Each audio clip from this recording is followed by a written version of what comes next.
Hi, I'm Sophia, a 28-year-old new mother, navigating the beautiful yet challenging world of motherhood.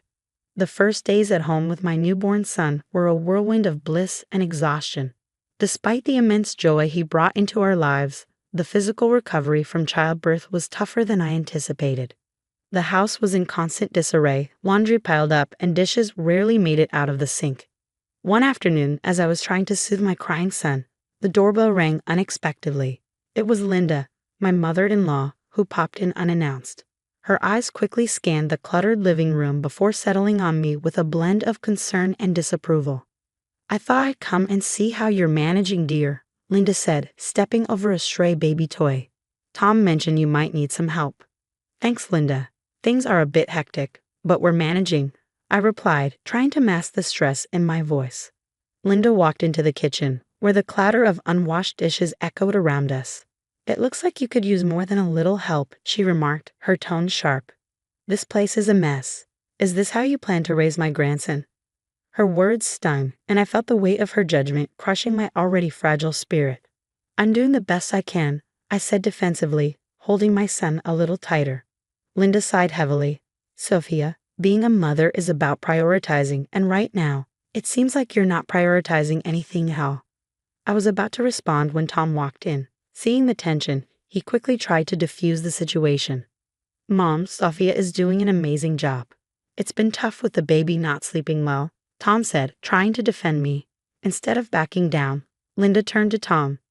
"You need to help her understand what's at stake. It's not just about keeping the house clean. It's about responsibility. She's not living up to the family standards." Tom looked at me, then back at his mother, torn. "Mom, please let's not do this now. Sophie is recovering, but that's exactly when you need to instill discipline." Linda interrupted, her voice rising. "If she learns it now, she'll manage better in the future. You can't be soft on her, Tom." "Maybe you're right, Mom. Maybe Sophie needs to learn the hard way," Tom said, the words feeling foreign as they left his mouth. "Exactly," Linda nodded, pushing Tom gently but firmly toward me. "Show her that this behavior won't be tolerated." I barely had time to react before Tom's hand struck my cheek. The sound echoed through the room, a stark and horrifying marker of the line that had been crossed. I held our son close, his cries mingling with the rapid beating of my heart. "Tom, what are you doing?" I managed to say through tears, the pain from the slap less than that of the betrayal. "This is for your own good, Sophia. You need to learn," Tom said, his voice hollow, his eyes not meeting mine. The room fell silent except for the soft whimpers of my son. Tom glanced at me apologetically, his face a mix of frustration and embarrassment. Linda stood firm, her expression unreadable but her stance uncompromising. What was supposed to be a supportive visit had turned into a full-blown critique of my parenting and my worth. As Linda prepared to leave, she whispered something to Tom at the door. I couldn't hear it all, but her insinuating tone and Tom's troubled look told me it wasn't words of support. That night, as I rocked my son to sleep, I couldn't shake off the feeling of dread that had settled over me. What was supposed to be a supportive family structure felt more like a tribunal, and I was on trial.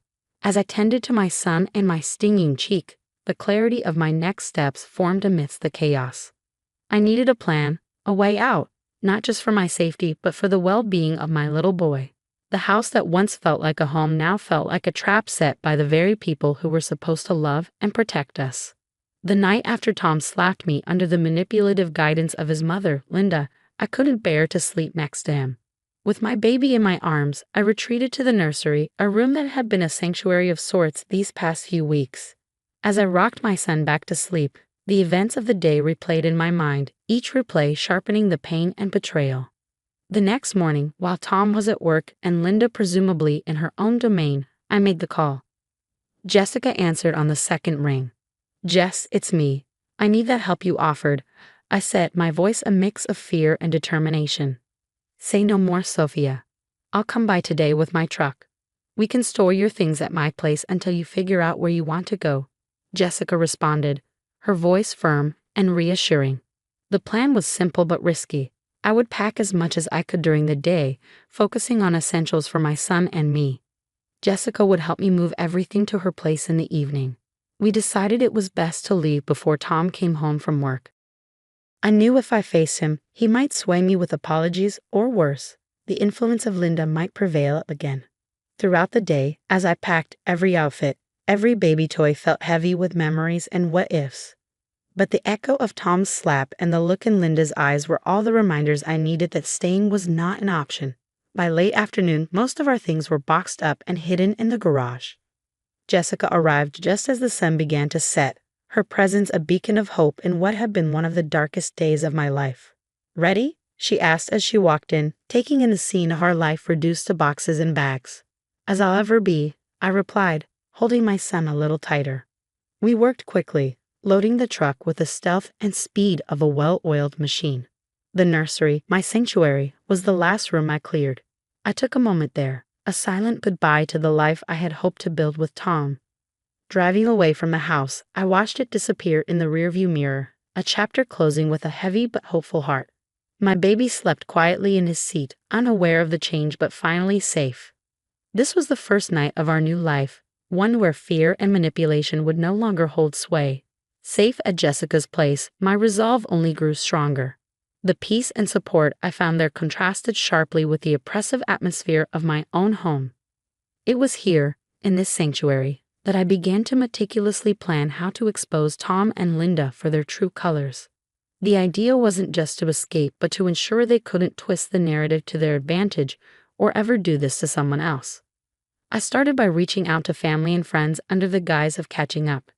During these conversations, I subtly recorded any mentions of Linda's behavior or Tom's unusual submission to her. Some were wary, but many were unaware of the depths of manipulation and control Linda wielded. Over the weeks, these bits of evidence began to form a clearer picture. I compiled text messages, voicemails, and recorded calls. I even managed to capture a particularly damning video of Linda coaching Tom on how to handle me, using language that made it clear this was more about control than concern. With everything in place, I chose the venue for the confrontation, a family gathering hosted by Tom's sister for her anniversary. It was a neutral place with enough family members present, some of whom had quietly expressed discomfort with Linda's dominance in the family dynamics. On the day of the gathering, my nerves were taut as a wire. I arrived with Jessica, who had agreed to support me through this ordeal. The murmurs of greeting were tepid. The tension around Tom and Linda's recent domestic issues had reached even the most distant relatives. After the initial pleasantries, I stood up, my hands trembling but my voice steady. "I have something important to share with all of you today," I began, every eye in the room locking on me. "It's about Tom and his mother, Linda, and how their actions have not only impacted me and my son, but the entire family." Tom, looking shocked and a bit scared, tried to interrupt. "Sophia, let's not do this here." But I pressed on, pulling out my phone.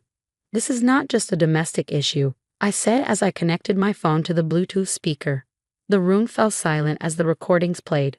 Linda's harsh directives, Tom's hesitant agreements, their planning to correct my behavior. The reactions varied from shock to disgust.